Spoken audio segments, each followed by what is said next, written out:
Welcome back, hockey fans. Welcome back to Chef's Kitchen. I'm joined by former NHL player agent Dave Frost. We've been on a little bit of a hiatus as I've been in Sweden. Dave, how are you today? Good, but let's start there. Sweden. I want to hear Okay. about the flights, the hotels, how the recovery's been since you've been home, what you seeing there, everything. Well, I'll tell you. First off, thanks for everything on the trip. I'll tell you. The flight from LAX to Copenhagen, I sat next to. I don't mind. I know it's going to sound personal, but I sat next to the biggest moron you could ever imagine. I asked him if he spoke English. He said yes, and then didn't talk the entire trip. Got through customs and stormed out, never to be seen or heard from again by Chef. Um, but the flight was okay. And then I went on to Stockholm. Is like a 30-minute flight from Copenhagen. Landed in Stockholm, and then I'm like, okay, I'm 10 minutes from the hotel. I know this from Google Maps. What do I do? So I'm standing there. It's like 30 degrees. I'm the only one in a Hartford Whaler t-shirt and a pair of shorts. And obviously I was there for everybody knew I was there for hockey. And I mean, you're walking in with the Hartford Whalers, all of Samuelson and the rest of them, right? Nylander. So anyway, this guy walks up to me. He goes, "Do you ever go to any Coyote games?" I'm like, "Are you kidding me?" And he goes, "No, I'm from Arizona. I was on the same flight with you from LAX to uh, Copenhagen and then to Stockholm." He goes, "I'm going to tell you what to do." He goes, "You take the shuttle from the airport to the hotel. When you want to go anywhere, you take the shuttle from the hotel to the airport. Downstairs in the Arlanda hotel is the train station." And I was in Stockholm within 20 minutes.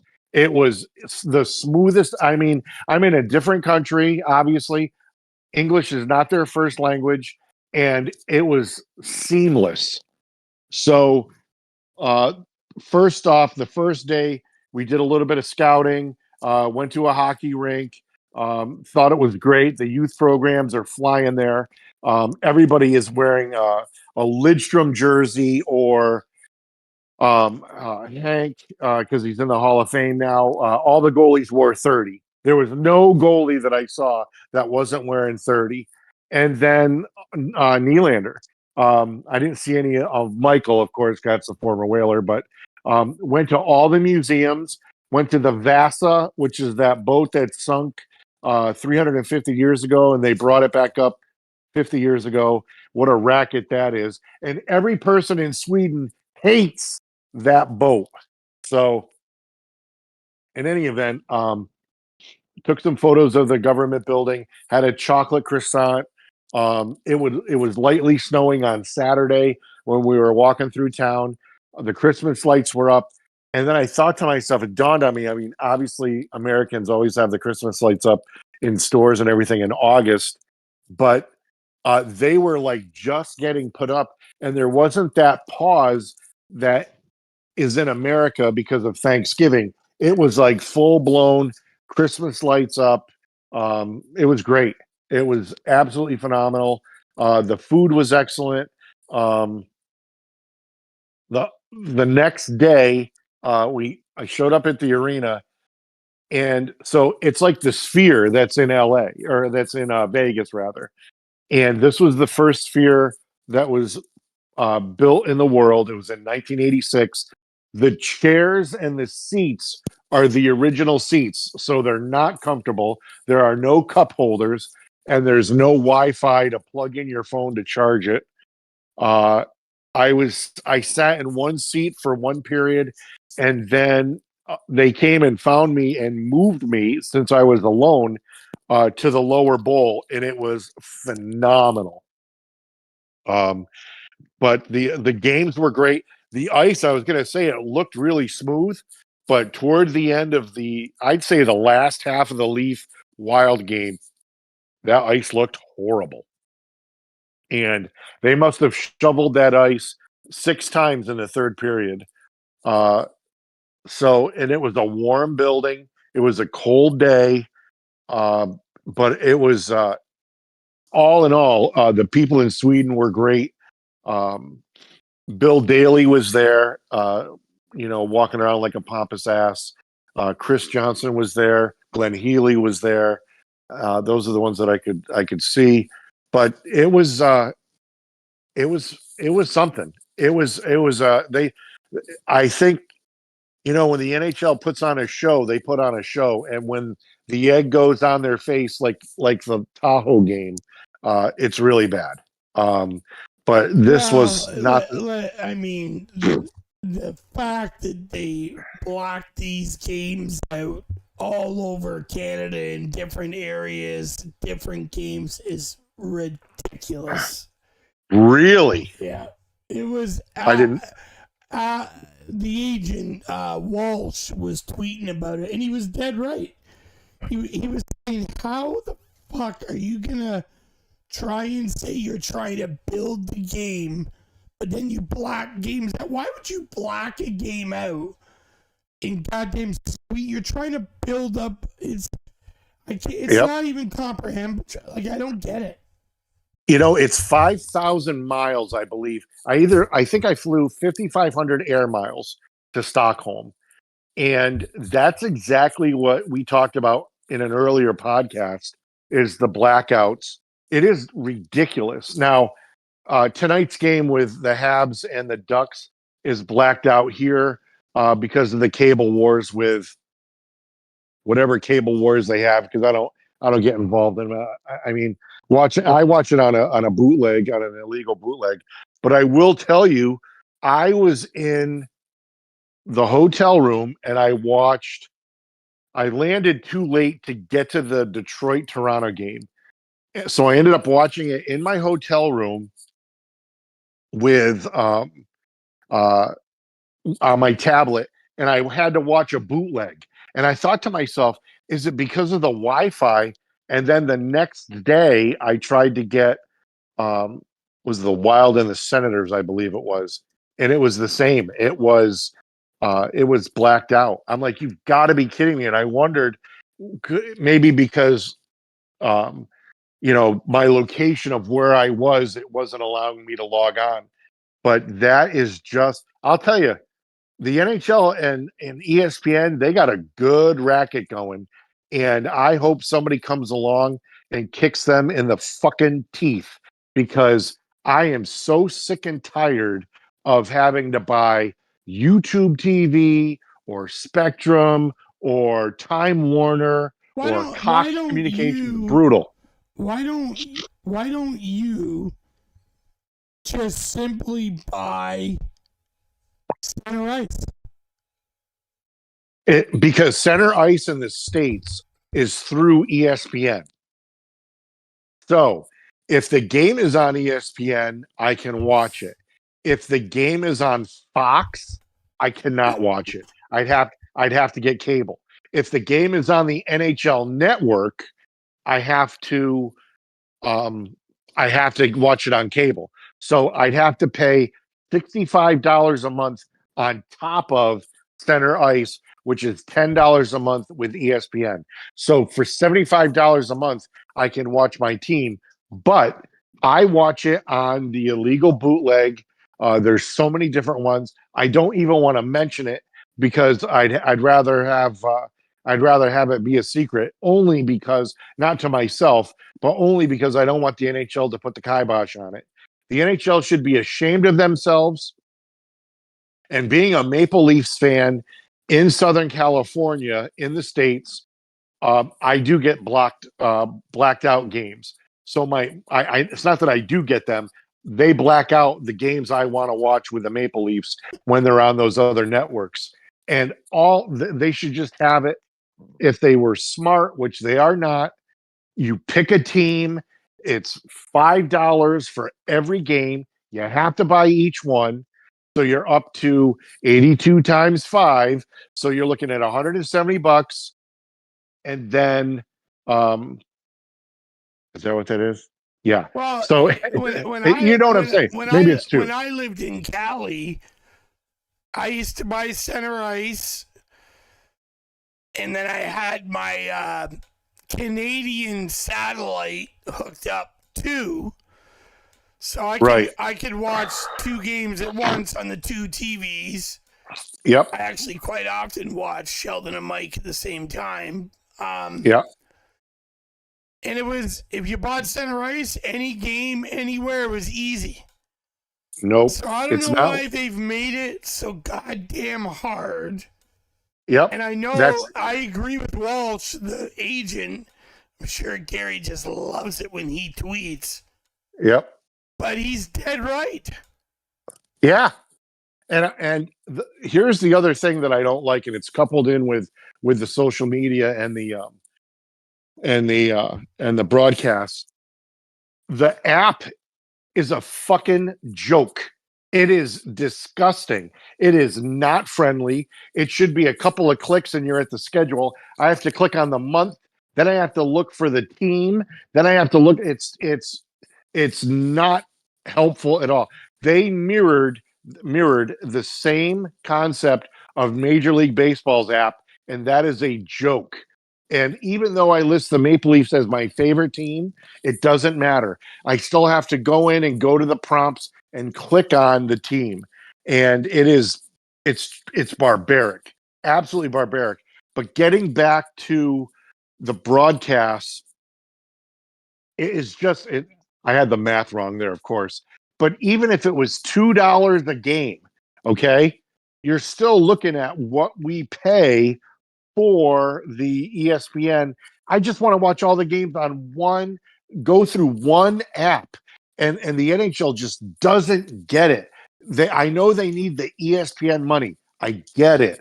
So let me buy the ESPN app and then let me buy the package. That's it. And I hate to say it like this. I don't want to watch Washington and Carolina.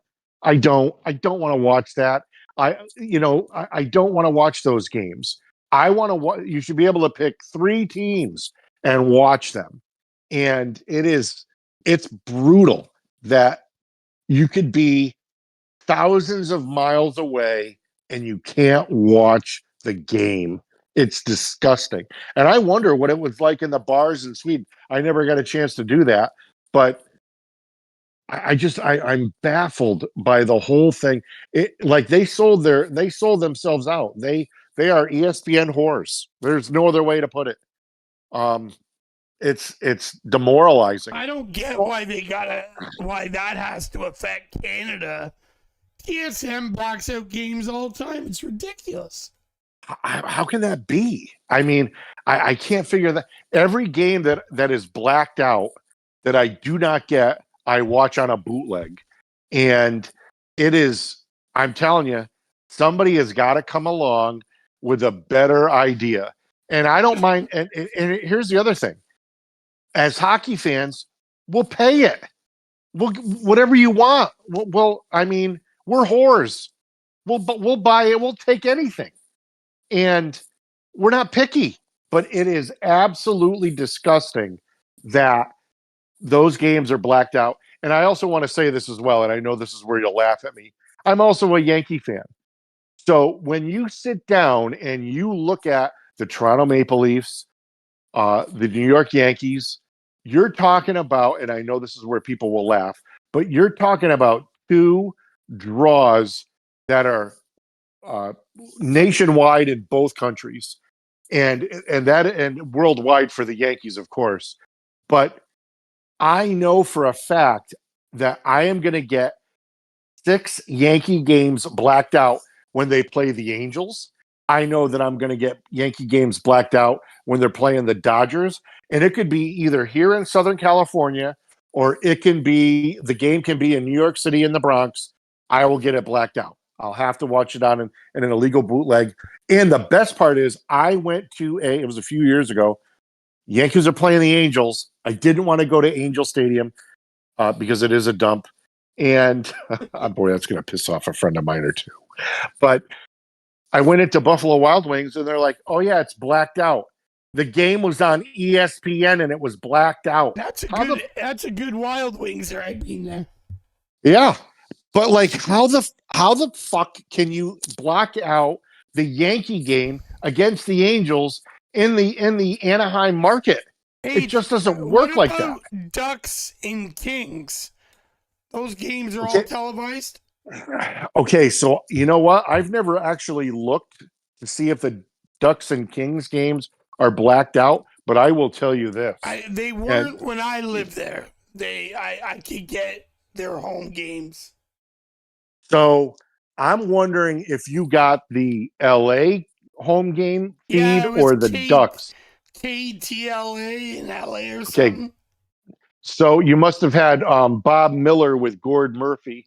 I don't remember. But you don't remember. It was the home broadcast. Right. Maybe that's what they do is they allow the home broadcast. And I don't know what the road broadcasters do, but I just think the whole thing, it is such a flawed system. It's disgusting. I remember actually sitting in Connecticut and I went to watch the Leafs and I forget who they were playing. And it was this year. And it was blacked out. And I know what it was. I believe it was the Ducks. Was it the Ducks? Maybe the Kings? It was one of those two teams. I believe they were in Toronto in October. And I had it blacked out. And I wondered if it was because of my phone number watching it on my tablet or because I was watching it, I mirror it through the TV. But it is brutal. And good for Alan Walsh to call it out. But I'll tell you what the bottom line is, and you know this as well as I do, this is right where I go, is if you're not selling the advertising and you can't watch if the people can't watch the games and you're selling the advertising, if I was a sponsor of these games, I'd be pissed because you paid all that money for, it's the Global Series and you're not getting your bang for your buck. I'd be pissed. And it's going to trickle back into the Players Association for revenue generated. You didn't generate shit. You blacked out all the games. This is the first I've heard of it, and I can't handle it. There's certain things I fucking can't handle. That's one of them. When you went to the hotel gym to ride the bike in the morning, did you see any Maple Leafs? No. So I was 10 minutes south of the airport, and I saw no Maple Leafs. I'll tell you what was in town. They had some Scandinavian backgammon tournament. I saw a sign for that, and I'm like, oh, that looks like a backgammon board. And there were 30,000 motherfuckers playing backgammon. And I'm like, you got to be kidding me. And they had all these divisions set up. So I went into the hotel lobby. My sleep was all jacked. And I went into the hotel lobby and it was like 4:30 in the morning, fucking packed with people eating breakfast, which was a chore and a half. First of all, they love their coffee strong because let me tell you, 3 cups and I was wound for the fucking day. And I think I walked 4 miles on Saturday. You're a coffee. I don't remember you being a coffee drinker. A little bit, not. I used to do the AM PM across from the Laguna Hockey Academy, but I would get like a cup, like maybe every third day. Back then, energy drinks probably. Oh, you were drinking beside Coors Lights. I was drinking Coors Lights, and you were drinking well, Randy Burge and I. Yep. Probably knocked down a case a week in that office. Yeah. Yep. because the best was I remember a couple of times Stumpy coming to my door and he'd be like, "Hey chef, are you gonna run down to to New York Upper Crust and get some pies?" And I'm like, "Yeah." So I'd have to run down and get like 3 or 4 pizzas and bring them back from This Pizza segment Pizza is Joe. sponsored by Pizza Joe. Yep. Is he there? So they got divorced, and Yeah, that happened when I was living there. yeah. So the wife got the Mother Lode store, and I did the one in Nagel. Yeah, the one in Laguna Niguel. And then she changed the name of it. She hated Joe so much, she changed the name of it, and Jesus. and shoved out every employee that she had there that was worth anything. And they all went to neighboring New York upper crust pizza places. And as a matter of fact, I had that pizza a little less than 2 weeks ago. So her store is still there? Her store is still there, but I went to another store. There's actually another store about 3 miles away.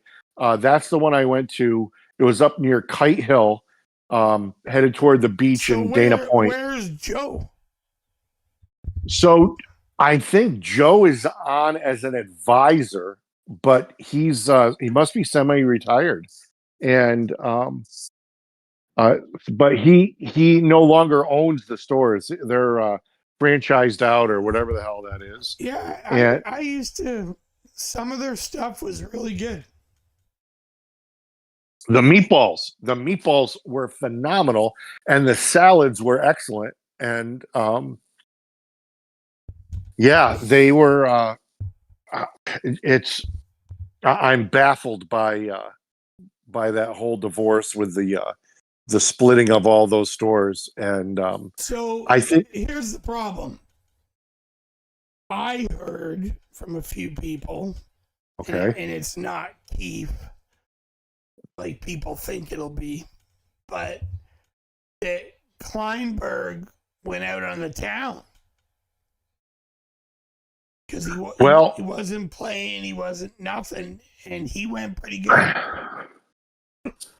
Well, that's his hometown. I mean, that's where he's from. Yeah, he would know all those holes in the wall, you know, and he'd know how to hide. Yeah, I the whole thing with him is, he's terrible. Yeah, I guess his hip is hurt or whatever, but he's going to go on long-term injured reserve in like the next few days. He's not going to play this week. I saw that today. I just think, sometimes you make a good free agent signing and sometimes you make a bad one, even if it's short term, which this is. It's only 1 year, but God, he's awful. Yeah. I mean, awful. That was the one thing Free Living did that I didn't like. I thought every other signing had potential. Right. And upside, but I didn't like this one. I just don't like guys that play the way he plays. And Toronto's D is so goddamn weak, and they're so in need of physicality and sandpaper. I could give a shit that you work off the half wall and the bumper and go low post or get a shot away from the top. Fuck, I never see him doing it, first off. And no. Number two, just leave Morgan Rielly there. It was a top power play with him. Yep. I just don't like it. It was a bad move. That was a faux pas. And they got to fix it. They got to fix it fast. I thought they were bringing him in. First of all, I was a little surprised with the money. But when they brought him in, I thought, well, this is a great 4 or 5 defenseman.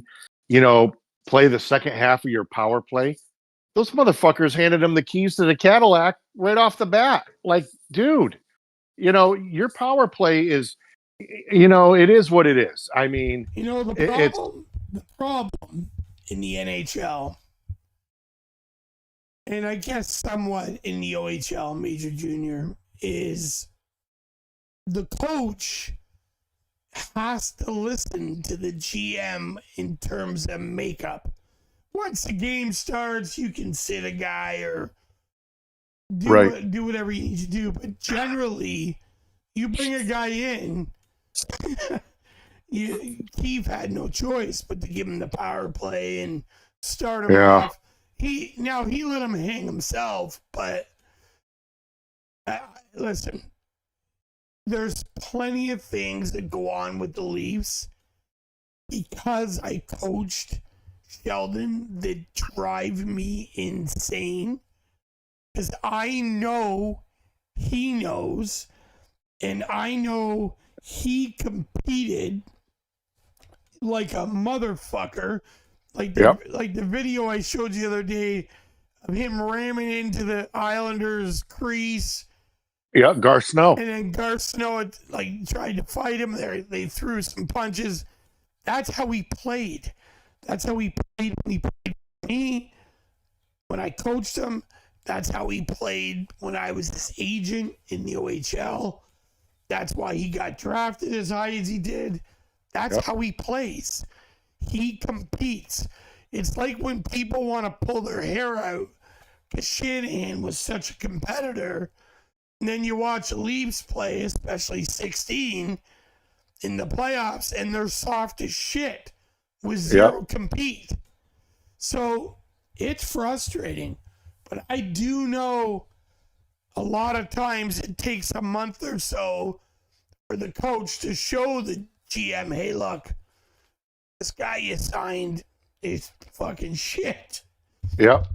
So I was on, I had a 42 game, I think they played 84 back then. I had a 42 game vacation with Brendan Shanahan because when he was with Hartford, he was not the Brendan Shanahan that pushed the Devils to the playoffs in 88. He was not the Brendan Shanahan that was in the Punch Out in Tuscany or Pescany or whatever the fuck it is over in Sweetheartville. And he was not the St. Louis Blue gritty forward that they had. When he came to Hartford, he was a lamb. I mean, he laid down. No way, Shady? Yeah, he was like, I couldn't believe it because it was Castles and Sanderson were on one line, and he looked around and he said, Darren Turcotte is a nice guy, but he's not who I envisioned to play with in Hartford. So before training camp ended, Turcotte got sent to Winnipeg, and they brought in Nelson Emerson, who was Shanahan's teammate in St. Louis.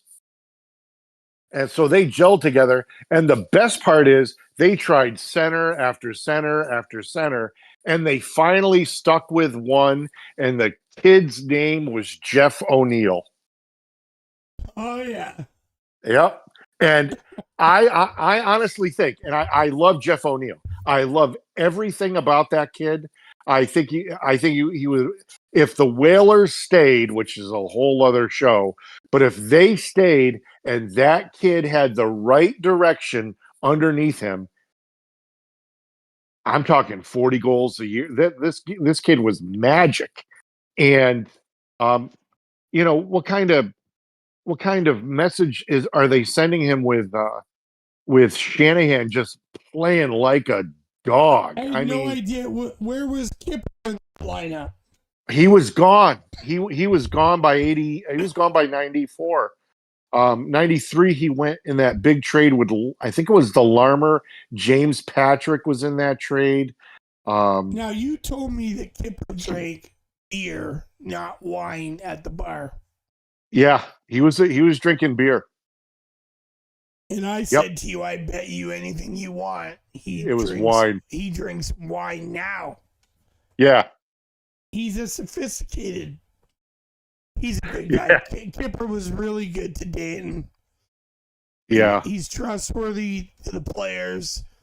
His radio show is by far the best in Toronto. It's not entertaining like O'Neill's. He's on Overdrive on TSN. Right. and his is him and Noodles and McLennan. and whoever the host is.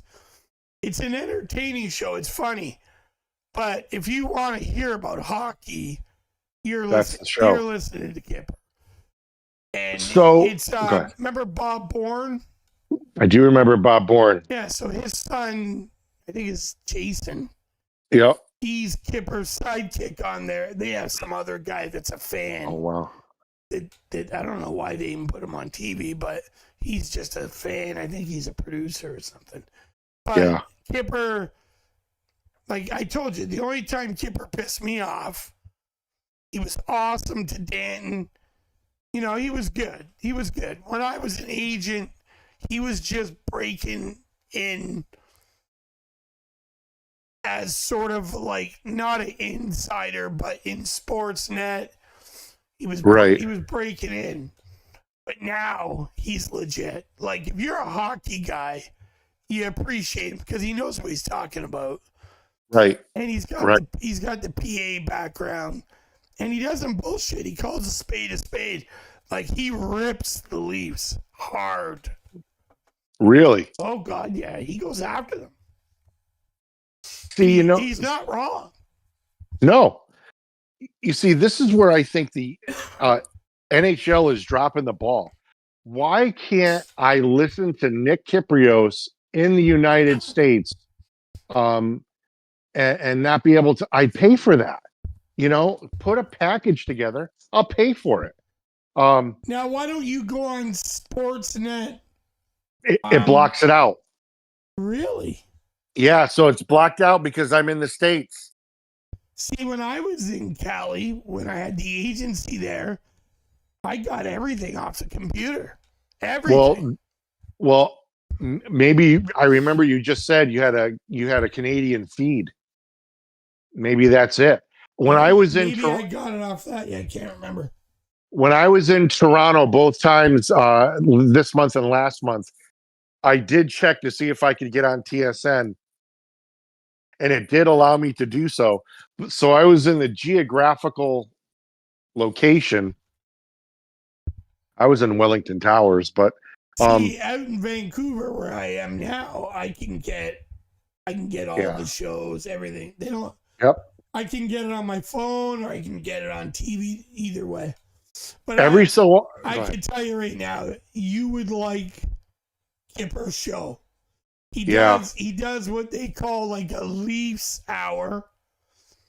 And then he does, I don't know, I think they call it a national hour where they talk about the whole league or Canada. Imagine hammering the Leafs for a fucking hour. Holy shit. They don't always hammer it, but he knows. Yeah. He fucking knows what I tell you. Yeah. They got no D. They got not enough grit. The only thing that I don't see eye to eye with him is I think he likes Marner, whereas I think Marner should be the odd man out. Punt him, get a D in for him, give Nylander the money, and let's move on with life. I would trade Marner in a minute. He loves Marner, but if I could show him video, and what I hate is just the non-compete in playoffs, the lack of battles, the power play, no-look passes. He's challenged physically because he's small, but he doesn't even have like Patrick Kane's kind of gridiron, like playoff gridiron. I haven't seen that kid other than a few games here and there in a playoff game compete and battle the way he has to for this team to move ahead. It's not going to happen. It's not going to happen without goaltending in D anyway. I will tell you, there was, if you were able to go back and watch it, there was a play with about 7 to 7.5 minutes left in the third period in a tie game, and this is what drove me nuts. Now, I can understand a line change. I can understand the dump and change, get up the ice, get back on the ice, get the puck out, get the fuck off. I get that. So there's about 7.5 minutes left in the game. Minnesota had their third pairing out on the ice. I believe Middleton was one of the defensemen. So nice defenseman in his own right. But I mean, we're not talking about, Bobby Orr here. So it's a 2-on-2, and it's Marner and Matthews. And I'm going to sound like a fan, but I hate that. So it's a 2-on-2 from the blue line in, right? And Marner chips it in the corner, and then so Marner's going down the left wing, and he dumps it into the left wing corner and looks at Matthews like, hey, go down and get that. Motherfucker, Matthews isn't going in the corner. Matthews is the guy that's shooting the puck. And that whole play, like, I have to admit, I've been sitting here for a couple of months. I've been sitting here for a couple of years thinking about Marner. What the fuck is wrong with him? Hey, he's really good. Hey, he's really bad. I'm going to tell you, the last 2 months I've been watching him, you're absolutely right. There's no fight in this dog. This isn't even a dog. This isn't even an animal. This is just a void. I mean, it's $10 million. $6.5 million, I could live with it. But $10 million, there's a reason why. I know he kills penalties, but there's a reason why others are now killing the penalties. They're all on the PK. There's something wrong with this player. He needs to go. And now, one of the would you package like a Easton Cowan, the kid in London, or maybe Minton Marner? Would you do a huge package to drag in a massive defenseman haul? I know you're going to laugh when I tell you this. There's a couple of teams that I think of when I think of Mitch Marner, because you have to think of the money. You have to really think of the money. The biggest problem is he has a no trade, so he's not going. Right. He's not going anywhere. He's going to want to go, which I get. But here's the best part is that he's never going to come back to hurt you in the playoffs. You're never going to hear Conn Smythe winner Mitchell Marner of the Winnipeg Jets, or you're never going to hear it because he's never going to win it. So my thing is, when I look at him, and you got to look for talent in the trade, you got to look for maybe getting some youth back. And yeah, I would package the two forwards that you mentioned, the first rounder this year, the second rounder last year, I think you mentioned.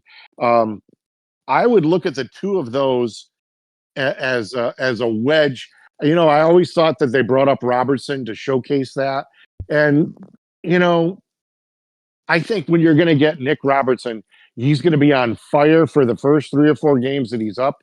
And then I don't even remember him in Sweden. I mean, you got to be kidding me. Yeah, Sheldon pulls his ice back too. So yeah, his balls should be on fire, and they're not. That's the biggest thing, is that you have a player. He's from right up the road here, in Thousand Oaks. His balls should be on fire.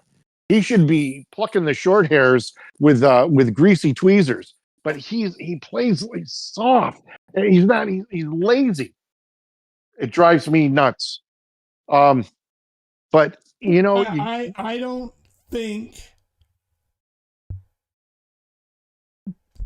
honestly, that he'll accept a trade. Because he's got the no trade, unless maybe they get him to Tampa or Florida or somewhere where he gets no state tax. Well, I'll tell you, and it's huge for his contract. I mean, like I told you this before, I don't like his agent, but what a great trade or a great contract. And yep. Well, what did Dubas do for these guys? Holy shit! He saw them coming, man. I'll tell you. You imagine Lou Lamoriello? Lou would have never signed that. Not a chance that kid makes double dip. Not a chance. Nope. And that's the thing, is that, if you want to take one of the Islanders defensemen, Pelech, or the other one escapes me, but the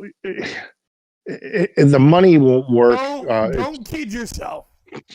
I know. I dealt with Lou a long time, and he is really sharp. Yeah, but I'll he's not. guarantee Go ahead. he knows Yeah. that Marner is a no-show in playoffs. I guarantee you. Oh yeah. He's never. No He won't chance he trade. takes that 10 million. No chance. Yeah. He's not going to trade. I'll tell you the one I keep thinking of, and I know it's laughable, but it's out here. I mean, maybe you can tack on an extra year. Maybe you can give him an extension with that same amount of money, or maybe a little bit of a boost in that. I think he's a free agent in 2 years. But I would be looking at Anaheim. Drysdale is always hurt. Maybe that's the defenseman you take, and you groom him to be a defenseman. Of a mold of a defenseman rather than just another Maple Leaf. You know what I mean? It's tough. It's tough when you bring the Leafs continually bring in defensemen that are past their prime. Yeah, it's time to bring in big, mean, ugly Yep. D that can make the first pass, and they're ugly in front of their own net. That's the type of snot that Tree Living was talking about. That's what needs to happen, or forget about it. They're gone again. They'll get punted. I would even do a Sean Dursey and one of their goalies in Phoenix. I mean, something, anything. But they need a boost, and I just cannot get over. I just cannot get over the D that they won with in Stockholm. Legerson is one of them. Benoit. Yeah, guess what? Yeah, that ain't gonna happen in the playoffs. No, I know. Benoit has some physicality. I just don't think it's consistent enough. Yeah. Well, they farmed him today. So they farmed Benoit and McCann. And that was another thing. I mean, if you're going to bring these kids up. If they sent McCann down, that means they're going to play Reeves. Yeah, maybe. Who do they play? Who's their first game against? I believe it's Chicago. Yeah, so they'll dress Reeves because of Perry. And then Saturday against Pitt, they'll switch it around again. Yeah. They play Pitt, right? I believe so. I believe you're right. Yep. Well, with with your Thanksgiving, it's all NFL, but there is some NHL sprinkled. Like I think the Leafs game's at 2? Yeah, the Leafs game here is at 11 a.m. on because it's 1 o'clock in Chicago, and I'm totally blown away. So Chicago must have well, they probably don't have it anymore because of PETA, but Chicago used to go out of town the last 2 weeks of November for the Ringling Brothers Circus. So they would take up the ice at United Center or whatever the hell it was back then, and even old Chicago Stadium. The Wirtz boys would bring in the circus for the last 2 weeks of November, and they'd make a killing on Christmas circus and Thanksgiving holiday circus and all that other stuff. You imagine their concessions? Oh, yeah, because they take away the Blackhawks and Bulls cups, and they bring in a different cup for the circus, and it's smaller, and they call it a large. Yeah. Oh yeah. That's almost that. That's right on. That's old man Wirtz. Yep, that's old Willie Wirtz. And let me tell you, he did not like Goodnow and I one bit. No. I wouldn't. Brought us up in the boardroom. Yeah. I mean, for the moment of silence. Meanwhile, his coach is fucking trying to rate players. Yep. Yeah. It's funny how things come around, eh? I know, and then award them with the first round, first overall. They're crying. It's not his. He's gone, but back Yeah. when I was in the league, he's bitching about Goodnow and I being friends, and what the fuck does he care? Like, but that's how the old boys club is, right? Yeah. Well, when they had the moment of silence for the dad, they gave him a standing ovation at the moment of silence. So it was brutal. I do remember that on TV, and they were trying to duck around it with Pat Foley, and that's right out of the Harold Ballard playbook as well. You know, Oh, with he the was worse than sodas. Harold. He Yeah. was worse than Harold. And Harold was brutal, but See, I wasn't an agent in those days. you were still coaching Quinny, right? No, I was probably coaching minor hockey back in those days, but like I was winning championships with Keith and Danton, and Yeah. I coached Erskine, John Erskine. You remember him, right? Yep. Oh yeah, he was the big guy in Washington. Yeah, I coached him and Quinny. You know, did he ever cause controversy when he got drafted? Because he got drafted like second overall. I'd like to think Dave Fry, like it caused. Dave Branch fell out of his chair. Oh. When he said it at Maple Leaf Gardens. He's a good kid, good player. Would have played longer. He got injured. Yeah, hurt his back, right? Yeah, and then he got in a serious car accident. Oh yeah, that's right. That's right. Basically in a coma, then a stroke, and he lost his left side, but he's back, walking, talking. He's cool now. So Let me ask you this. good Go player, ahead. good kid, really tough. Fuck, he was tough. You mentioned earlier about Marner and the trade. Yeah. What's the defense? You want some grit, some sandpaper, some snot. What's a defenseman in the league that you would trade for him that would actually make sense for both clubs? Like straight up? Straight up. You'd have to get into the salaries, eh? Like I know people have said in the past, the big kid in Edmonton, the big tall D, what the fuck's his name? Oh, or yeah, they just got him from Nashville. No, not him, not him. There's been rumors. His sisters play on the Canada team. Oh, Bouchard. He played in Sault Ste. Marie for Sheldon. Bouchard. No, it'll come to me. Yeah. He's the black kid. Oh, Nurse. Because really? Nurse makes like I think 9.5. Yeah. So it was suggested, I think it was a year ago, that you know what? There's a pretty fair trade, but it obviously Nurse. Well, no, hold on. So Marner, no trade clicked in this summer, so they could have done it. Yep. Man, fucking Dubas would never trade his boy, right? Never. Yeah. I'm telling you, he doesn't even know any of Marner's faults. He thinks Marner's great. Brutal. I'll tell you, one of the cannot win with him. No way. One of the D that I would like. I mean, I hate to say I would or whichever, but Trouba. I got to have Trouba. I've got to have him out of New York. Oh, he's great. He's great. And he's like, I think he's at $8 million a year. So you'd have to take on another salary from New York, and there's not a goalie in that system. Did they make him the captain? They have like 8 rotating captains. Stupidest fucking thing I've ever seen in my life.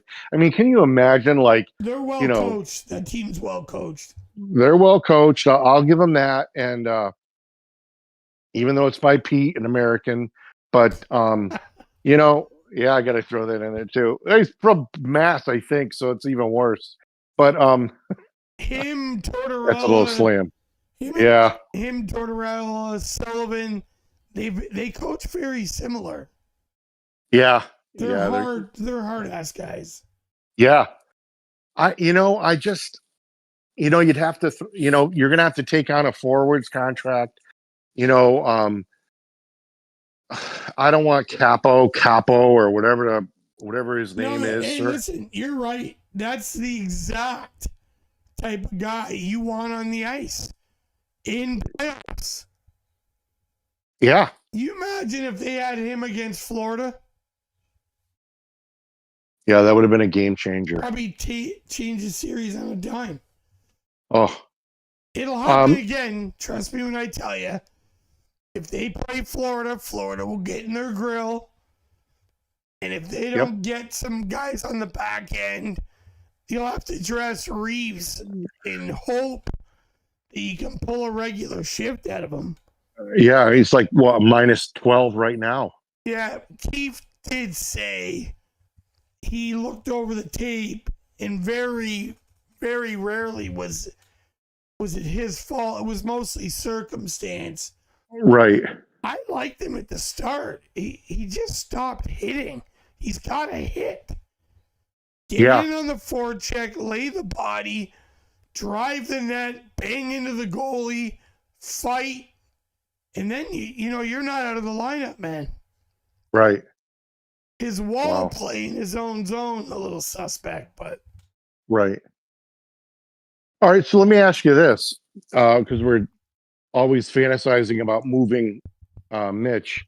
What do you think of a swap with Columbus, which is the new team that is just I don't know if you I was able to follow it from Sweden, but you have a coach that's coached less than 25 games in the National Hockey League in Vincent, and he's already saying that he's sick and tired of it. And I'm like, motherfucker, you just got there, Listen, if you're this worn down. I've never liked Lalonde. I've never liked him. Even when he came in Winnipeg and everyone's like, what a great shot. I didn't like his play away from the puck. I thought he was a lazy prick. He's very one-dimensional. I don't know. I get what you're saying about the coach's inexperience, but holy fuck. They're damned if they do, damned if they don't there. Yeah, they have really, Well, you and I talked about it before. Davidson's a blowhard. Yeah, and they brought in a GM that had no experience. They have no coaching experience. They have that's a head coach. Even the assistant coach, I don't believe he was ever a head. But the problem is that they brought in players on free agent contracts that were soft as well.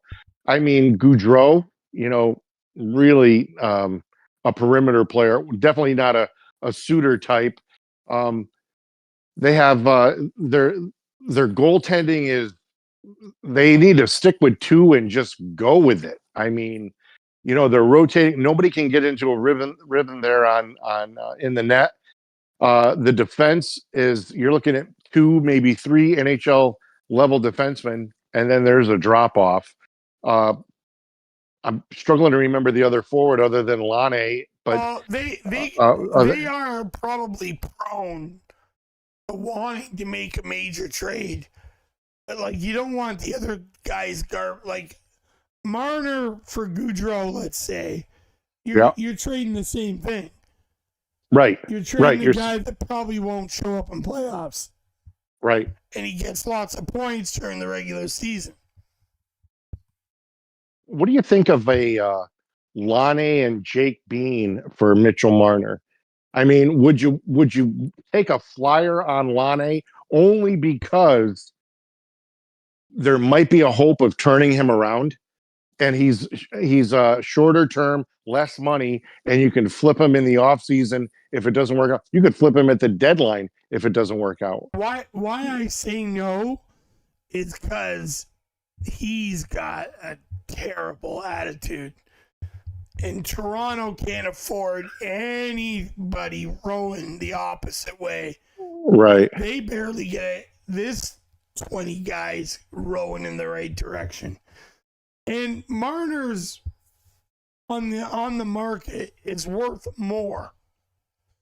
Than Laine. Yeah, you could pull a D, but it's going to have to be like you said, you're going to have to find the right, like, I know everyone says Edmonton's come out of the gate and they're playing, and they are. Yeah. I'd take a flyer. I would. Yeah. He's a big kid, that D, and he played for Sheldon. And he's got sandpaper. He's got a good shot. You may end up regretting it, but you're going to regret Marner every playoff, no matter what. Now, do you think the Oilers are going to ask for anything else? I mean, I don't. I mean, I could see them asking for something, but I mean, I think straight up that's it's got to make the money work for Toronto. And my other biggest thing here. What's Marner at? 10? 10. So you're talking about $1 million. It might be a $1 million swing there. My other thing is this, and I should not think like this, but if I'm trading Marner, Nylander's name is on the bottom of a sheet because even though Marner is softer than 6 months baby shit, I gotta have somebody. I gotta have some set of hands. I just can't give away Marner and then lose Nylander for nothing. No. Nylander's on an 8-year deal, $80 million if you make that trade. Yeah. Yep. And they can go. People in Toronto keep going crazy. Oh, every day it gets higher. Slow the fuck down. The kid's worth $10 million a year. Give him $10 million a year. That's it. Yep. Somebody said the other day, oh, because of Sweden now he's probably 13. I'm like, are you no, shit? He's not 13. No. And the funny thing what's is Matthews next year? 12. I think or 13? I think he's 12.5 or 13.5. Yeah, so he's not getting more than him. No. If he keeps this up all year, maybe 11. Yeah. Well, regardless, he said sign him. He said he would sign for 10. I mean, I didn't really see the problem with that before the season. It was 10. And but I will tell you this, one player that stuck out in the game in Sweden, and I went to the Bruins game on the 2nd, and I went to the Buffalo game on the 4th. Is Bertuzzi. Holy shit, dude. I mean, that guy's got to have wheelbarrows in front of him to wheel in both sets of balls because he's all they got. I mean, if every player played as hard as he did, they'd go 82-0. I mean, you got to be kidding me. It's been a long time since a player stood out in front of me like that. Just unbelievable. And I know he was hurt in the beginning of the season. He probably wasn't 100% in Boston, and he probably wasn't 100% in Toronto against Buffalo. What was the name of the bar? Holy shit. What was the name of the bar? In Hartford? That you seen Kipper or Castles in? Carbones. Well, so Carbones was in the Civic Center. So for people that don't know, it was a 14.5 seat arena. And then surrounding the arena was a shopping mall of 55 shops. Hey, listen, Keefe played half a year there in the American League, and he loved it. Oh, yeah. It's a great area. They treat the players well. But you said Castles as well. I think Castles tipped a few pints at Jerry Cheever's bar in Avon, right on 44, right before you cut over into. I can tell you, he saddled up in the end of a bar in Hartford, low key, and drank like a fish. I can tell you that. Yeah. He drove a white Benz. It's nice. You remember that? Yeah. He had a truck before that, and then he got that. That was sick. Yeah. Yeah. That was loaded. I had just graduated college and moved back. And, for some reason, I would see Brian Burke at Brookside Bagels, even when I was doing my internship. And he would come in all the time. And the women that worked there, they had no fucking clue who he was. And it probably drove Brian nuts. But the comical thing was, uh, after he would leave, I would tell everybody who it was. And I'm like, oh, that was Brian Briggins, he of the Whalers. And so probably like a month or two in, they had his order ready and they'd say, here's your order, Mr. Burke. And then he would bitch about the order being ready because what if he didn't want it? Like, that was just, it's such a small town, Hartford. It's funny.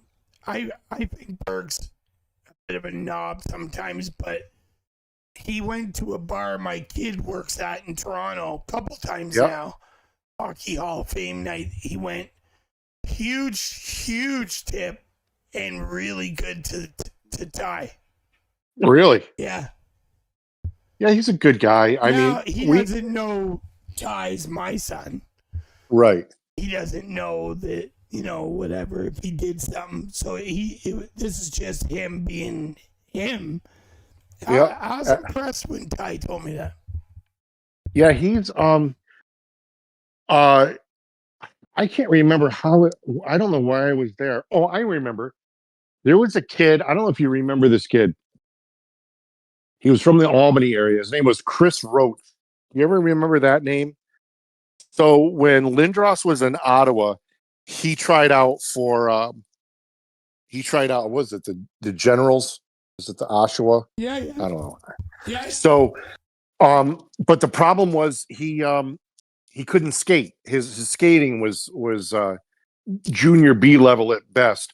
But he was a Golden Gloves boxing champion for the Empire State, which is New York. I mean, this kid had hands the size of small dogs, and he was 6'4", and he could shoot the puck probably about 90 miles an hour, no accuracy. And I mean, but let's face it. I mean, we all knew what he was there for. I mean, if you're looking for hat trick and chipping in with a couple of helpers, this isn't your guy. But he could really, really fight. So he was tearing it up in the junior leagues in New York, and I can't remember what happened, but I walked out of I think I was in Albany, and I walked out, and Kevin McCarthy, who was working for the Whalers, was standing there, and I said, "Listen, you probably get this all the time, but I play hockey with this guy, and he is a straight up goon." And he's like, "We're always looking." He had a couple of dry tryouts with Springfield, but they loved him. They wanted him to play like in Tulsa or something like that. You want him to travel? He said no, but this kid could fight. Like, I couldn't believe it. So Burke got wind of this, and I can't remember the pieces of the puzzle, but I ended up meeting with Brian Burke when I went to renew my season tickets. And he goes, "Are you the guy that brought us that goon that couldn't skate?" And I thought that was the funniest thing I've ever heard somebody describe a player at. But I mean, it is what it is. But a couple of times like I said, I'd run into him when I was at Brookside and so forth. And he knew of the funeral home that I worked for, and I said, "Hey, you want to come over for lunch?" And he always declined. So, but yeah, that's. I think everybody's got a Brian Burke story or two, but how do they make the Leafs go on the road Friday, Saturday after being away? How are they not home games? Like, what the hell? So they played 5 or 6 home games before they went to Sweden. As a matter of fact, I'll tell you right now, they I think since October 20th, I don't think they played a game outside the Eastern time zone. Actually, I think the last game they played outside of the Eastern time zone was Dallas, Nashville on that roadie with Tampa and To me, it seems a little unfair that they got to jump on the road again. But yeah, you know, the funny thing is I don't have a problem with it, but um, the last home game they had was well, I think it was the 10th. So they're looking at a 25-day streak away from. I almost said Maple Leaf Guards, but Scotiabank. But they've got some issues. I need to That ask you a question. sure. What do you think of reports are hot and heavy that the Leafs are meeting with Kane? So I've had my hip replaced, and Kane did not have that. When you start monkeying around with a hip, and it's funny, my orthopedic turned to me and he said, he goes, "What do you do for activities and so forth?" And I said, "Well, not much because of the hip, but what do you want to do?" I said, I want to go back to playing hockey." He goes, "Yeah, you can do that." And I said, "What would you do if I was younger?" And he said, "Nothing. Your hip is too far gone." And I said, "What are all of these invasive surgeries of shaving the head of the hip and everything else?" He goes, "All that is you're putting a Band-Aid on the Hoover Dam that's leaking. And it will go at any time. So you could be at game 7, and when his hip goes, it's gone." And that's the other thing, is that he can't get this procedure done again. So he's going to sign for a minimum, right? He's not going to make he's not going for 2 or 3 million. I don't know, but forget about any of that.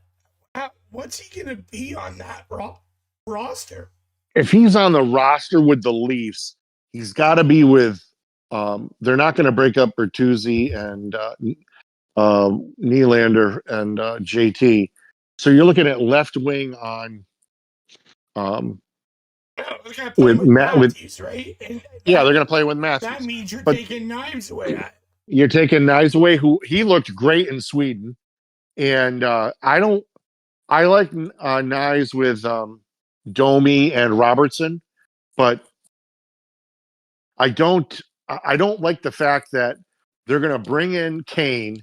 They're going to trust him. They're going to be like, "Oh, this is great. This is going to work for us." And then they trade Knives.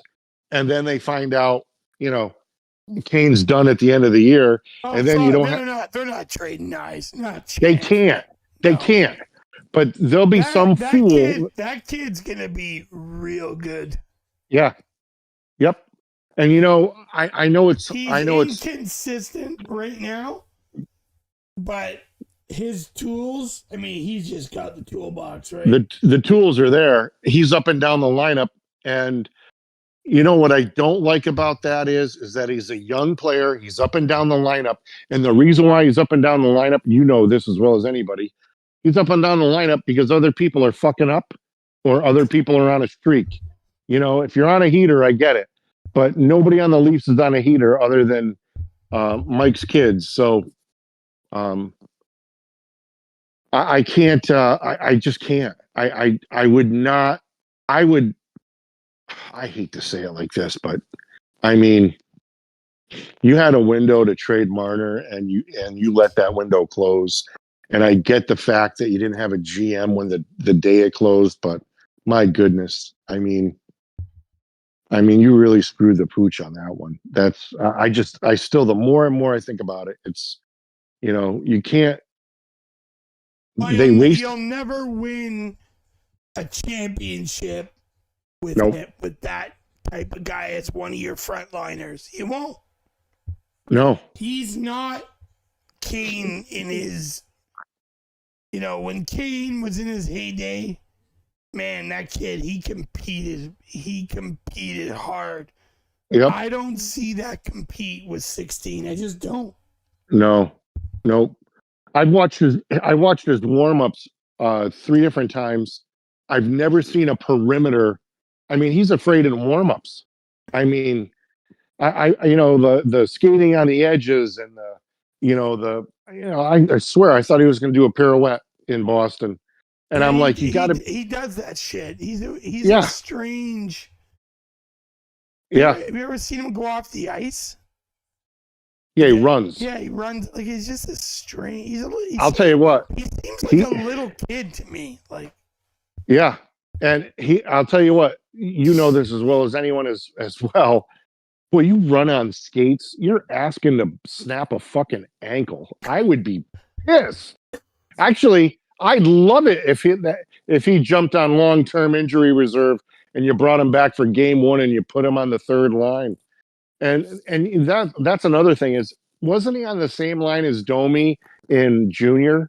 Why can't we just put them back together and leave them on the third line? Okay, so you're 10 they're not going to because put million on because they got to boost his value for a trade. I get it, but I mean, how good do you think that fucking line was with Walt's kid and Domi and Mitch?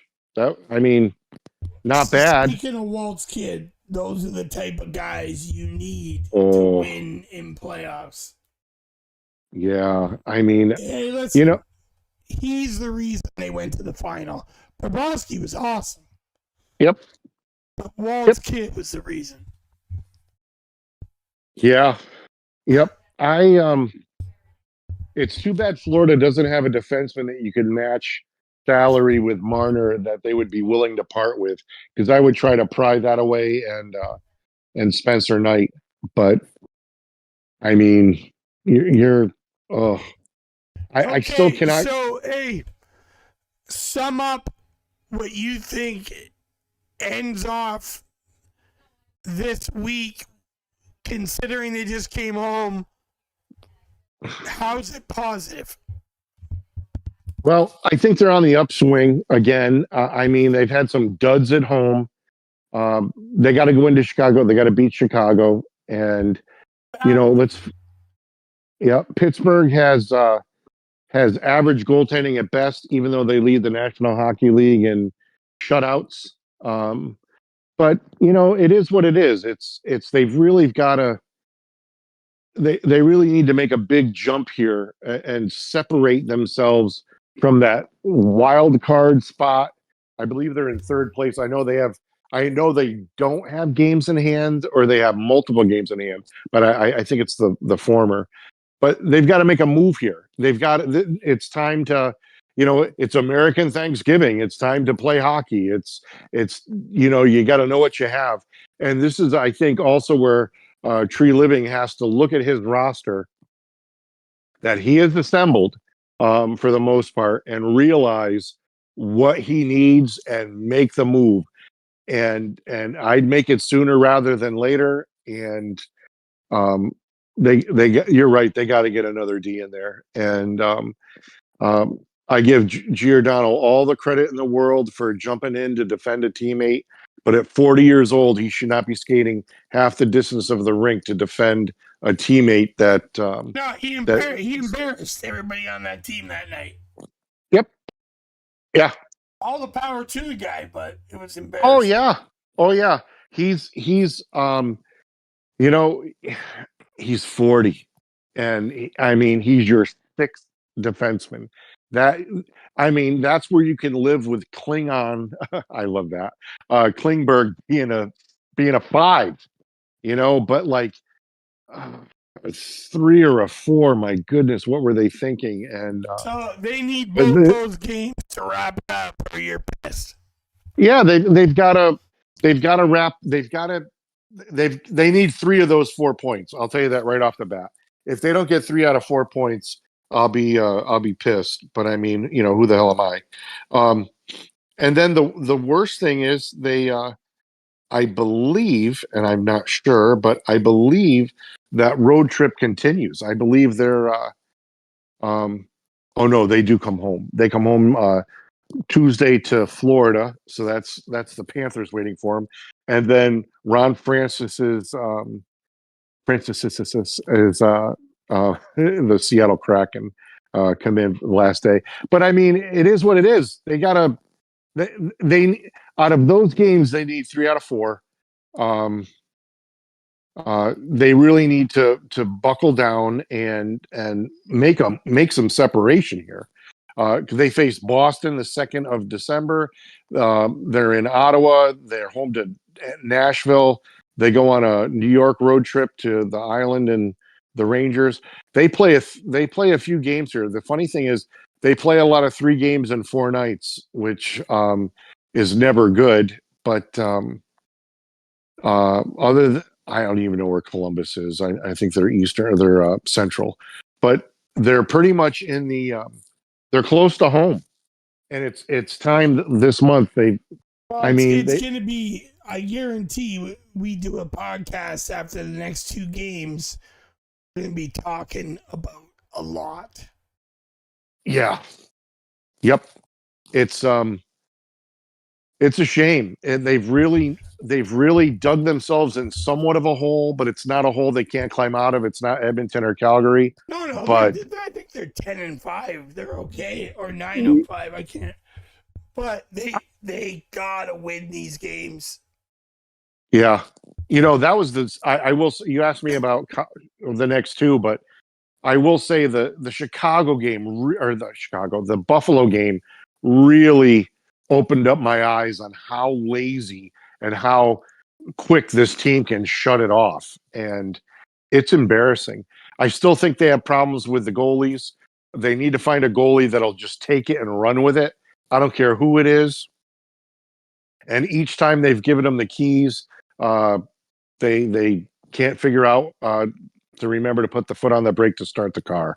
It's just mind-boggling. All right, so we'll talk after those next games, and I'll bet you it's a lot. Yep, I will. We'll chat. We'll chat Sunday or Monday, and thanks everybody for tuning in.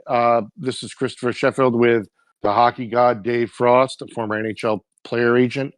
So Christopher Sheffield and Chef's Kitchen. Stay hungry.